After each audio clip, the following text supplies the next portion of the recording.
tout d'abord, je voudrais parler du site qui, au fond de nous, avec l'Atlas et des neiges qui sont encore, nous rappelleraient, s'il y avait un peu plus de verdure, les Pyrénées.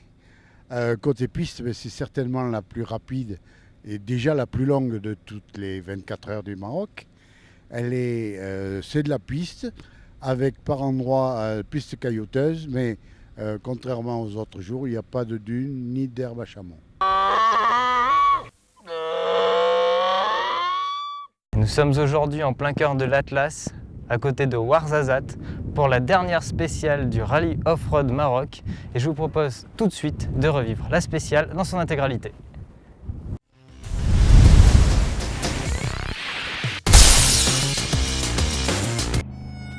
Aujourd'hui, le rallye fait son cinéma. Prenez un superbe décor de western que l'on ne trouve que sur les plateaux de l'Atlas.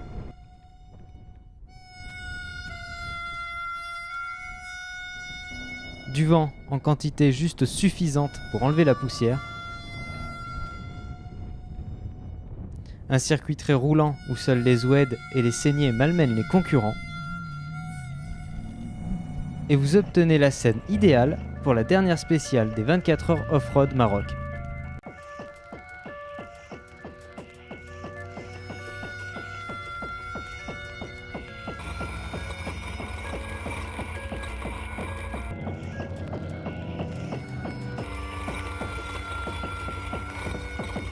Pour ce qui est du scénario, les pilotes s'en chargent.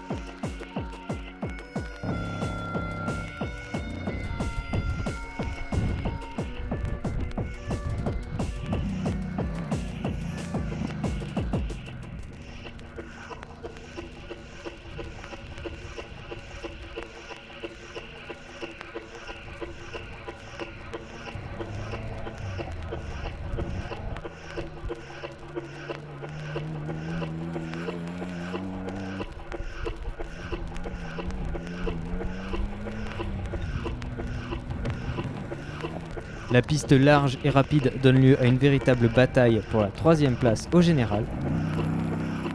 Au terme de l'étape, Thierry Charbonnier et Jean-Claude Rebout ne seront séparés que par 3 petites minutes.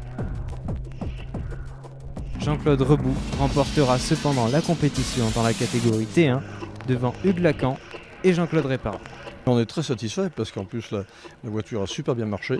C'est une voiture qui est très bien préparée, qui peut faire beaucoup mieux à mon avis.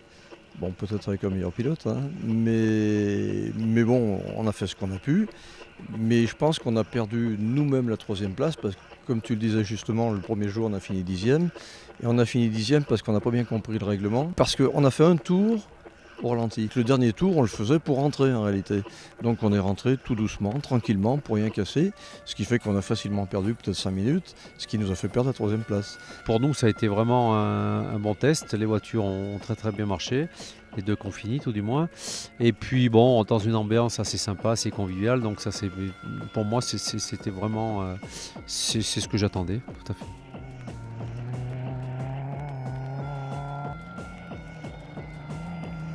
Plus qu'une bataille pour le leadership, les concurrents sont avant tout heureux d'avoir franchi la ligne de cette première édition des 24 heures off-road et garderont en mémoire cette compétition d'endurance au goût de rallye raid. Bien sûr qu'on est passé, je crois qu'on fait le 4e temps, j'ai vu, donc ça veut dire qu'on a un engin qui roule pas mal. La première journée on n'a pas eu de chance, on a tapé, on a cassé une villa de direction, on a perdu pas mal de temps. Le deuxième jour, on n'a pas eu de chance non plus, on a cassé une rotule en tombant sur un, ça fait partie de la course tout ça. Hein.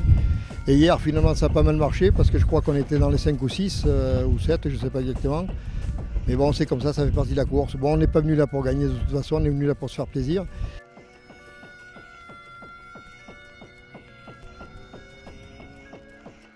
Ouais, on a franchi la ligne, on n'a pas eu de panne mécanique, hein, on a juste arraché un porte-moyeu, donc première course, on est content, côté fiabilité, parce que c'est vraiment pas facile, hein. Faut le faire pour s'en rendre compte. Hein.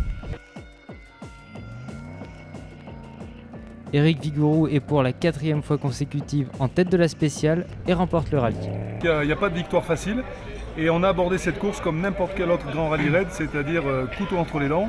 On était là pour gagner, très clairement, et en même temps, on voulait faire un vrai test grandeur nature de notre voiture dans des conditions très intensives. Et 24 heures d'endurance, il n'y a rien de plus intensif pour la mécanique.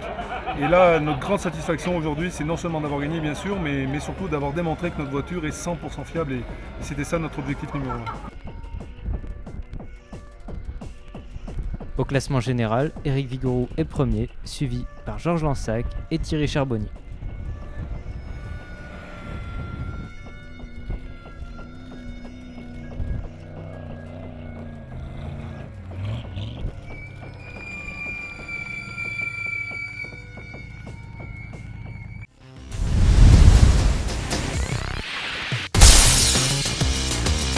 Et c'est sur ces images du plateau d'Astérix et Obélix, Mission Cléopâtre, que l'aventure se termine.